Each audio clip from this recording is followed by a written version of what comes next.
bahagia padahal enggak. Pura-pura soleh padahal enggak. Pura-pura beriman padahal cuma ngaku. Pura-pura muslim padahal bukan Islam yang sebenarnya. Nah, masuklah pada yang namanya kepura-puraan. Nah, orang yang pura-pura jelas dong tidak asli. Orang yang pura-pura jelas dong palsu. Nah, inilah Siddhasa Muka. Siapa penguasanya? Penguasanya adalah Rahwana. Jadi kalau begitu, Rahwana itu lambang dari pikiran kita. Jadi kalau begitu, apakah Rama ada di sini? Apakah Dewi Sinta ada di sini? Apakah Rahwana ada di sini? Yuk sekarang tanya, siapa penguasa dirimu? Sinta atau Rahwana? Boleh dijawab dulu. Sinta atau Rahwana? Gak apa-apa, menjawab suka-suka aja, nanti juga dibuktikan oleh saya. Karena kajian kita ini bersifat saintifik. Semua yang saya sampaikan akan dibuktikan. Cuman perlahan membuktikannya, supaya step by step ngertinya. Nah, pertanyaan berikutnya, kita tahu sekarang siapa penjajah kita?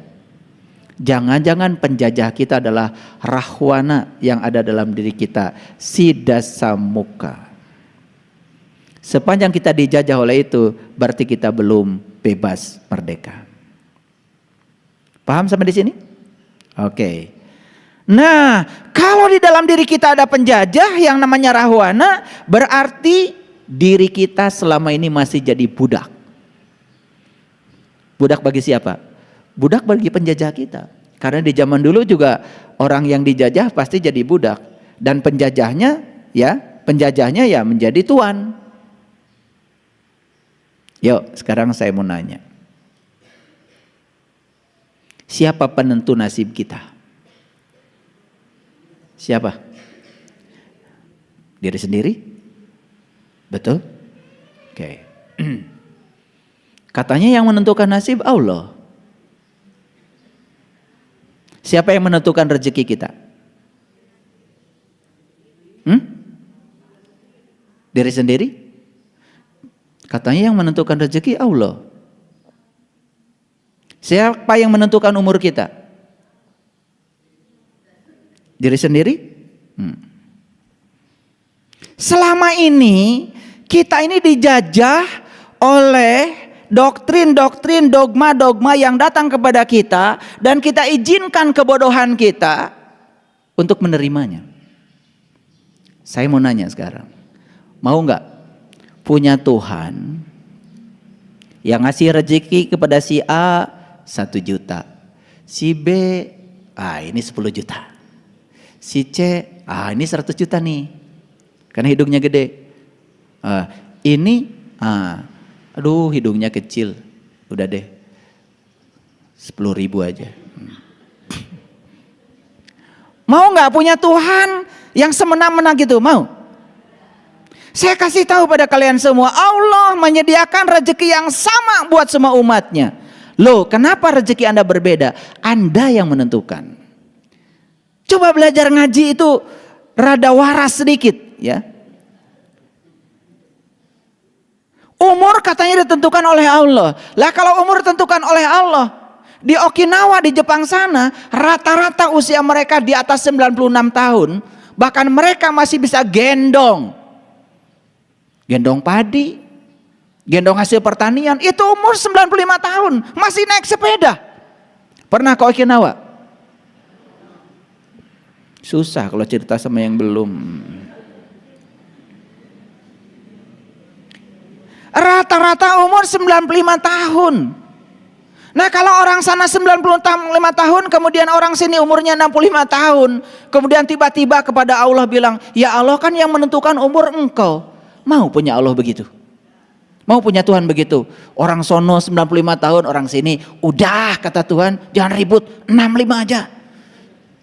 Mau begitu?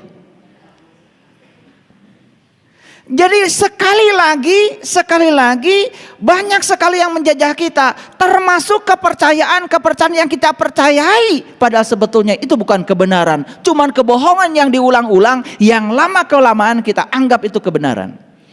Kan itu persoalan kita. Jadi sebetulnya penjajahan yang paling mencengkram kita sekarang ini adalah paradigma, sistem kepercayaan kita. Makanya banyak orang yang bingung ya. Udah kamu berusaha dong, masa kamu gak punya uang? Lah saya ini memang rezekinya segini, sudah ditentukan Tuhan. Akhirnya Tuhan selalu menjadi kambing hitam dari kemalasan kita sendiri. Yuk kalau saya tanya sekarang, suka sholat kalian? Suka? Oke. Itu sholatmu diterima gak sama Allah apa tidak? Jawab dong, diterima apa tidak? Belum tahu? Berarti kita masih dijajah oleh keraguan kita sendiri. Itu namanya judi. Judi itu bukan main kartu, bukan sabung ayam. Itu tidak terlalu bahaya kalau bagi saya. Yang paling berbahaya dari judi itu adalah membiarkan masa depan kita dalam ketidakpastian. Saya tanya, nanti kalian kalau mati selamat apa celaka? Gimana Allah? Itu sholatmu diterima apa tidak oleh Allah? Gimana Allah? Hajimu mabrur atau mabur? Gimana Allah? Semua gimana Allah? Harusnya pastikan oleh dirimu sendiri. Kalau saya pastikan sholat saya diterima oleh Allah. Pasti. Kenapa? Loh, saya bisa ukur kok. Sholat itu kata Allah, aqimis sholah inna sholat tanhanil fasya wal munkar. Sholat itu kau lakukan, kalau engkau melakukannya benar, kamu akan terbebas dari perbuatan keji dan munkar. Sholat bukan tujuan, sholat itu adalah alat untuk mencapai tujuan. Apa tujuan sholat? Terbebas dari keji dan munkar. Kalau kita sudah merdeka, kalau kita sudah damai, tidak nyalahkan orang, tidak usil pada orang, itu indikator sholat pun diterima. Ukur oleh kita, pastikan kita tahu bahwa sholat kita diterima. Ibnu Atha dalam kitab Al-Hikam mengatakan, untuk tahu sholatmu diterima oleh Allah, tidak perlu tanya Allah, tanya saja dirimu sendiri. Ini orang bijaksana sudah sampai ke sana. Jangan Allah menjadi sasaran terus, sasaran untuk menumpahkan kebodohan kita sendiri. Makanya banyak orang yang kalau ceramah dipungkas dengan wallahu alam bimuradi. Wallahu alam bisawab. Kalau begitu nggak usah ceramah. Ya sama aja dengan, coba saya tanya nih, kalian ngerti nggak?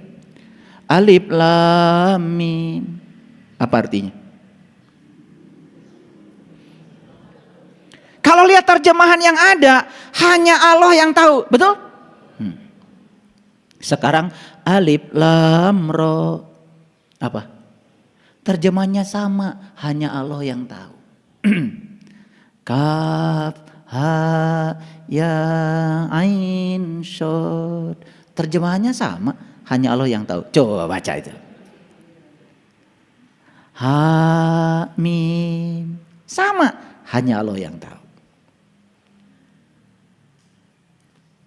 Ain, sin, kof. Hanya Allah yang tahu.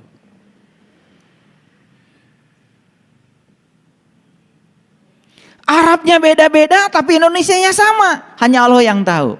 Dan semua kita sepakat untuk menerima itu tanpa pikiran yang cerdas. Sekarang saya akan mengajak berpikir sedikit aja, nggak usah pintar-pintar. Lihat semuanya ke sini. Quran ini petunjuk bukan? Buat siapa? Buat manusia. Dari siapa? Dari Allah. Nah, Quran ini ibarat rambu-rambu lalu lintas. Petunjuk.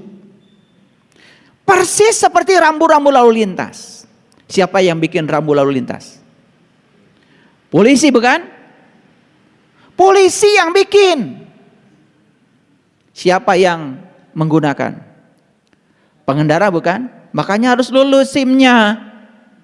Makanya di tes itu lulus SIM, pasti ada ujian. Rambu ini maksudnya apa? Rambu ini maksudnya apa? Rambu ini maksudnya apa? Makanya yang lulus tes SIM-nya nyogok, pasti ditilang. Lihat saya semuanya. Kalau itu rambu, itu